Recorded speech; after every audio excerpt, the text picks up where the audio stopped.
we will discuss the unscientific approach of climate activism.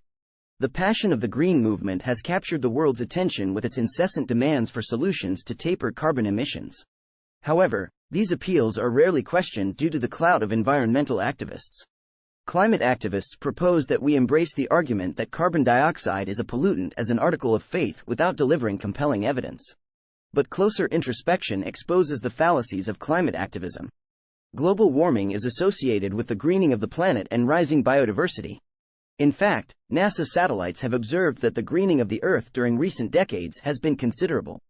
Global greening implies that the increasing availability of farmlands for agricultural production can avert fears of an impending food crisis. Global greening will also limit threats to wildlife by providing habitats for them to thrive.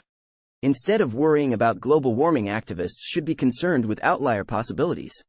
The uncertainty surrounding the optimal level of global warming indicates that policymakers should approach the management of warming-related risks with caution rather than alarmism.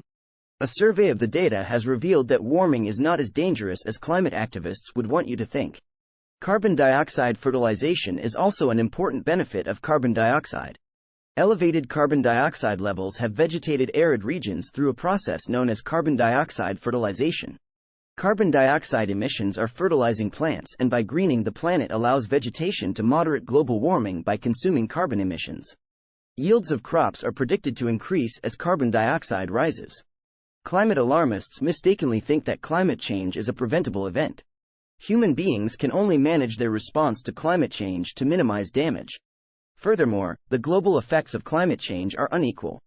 Russia, China, and the US could record an increase in arable land due to climate change, while tropical and subtropical regions might experience losses. Renewables generate significant waste and have been proven to be an unreliable source of energy that is powered by fossil fuels.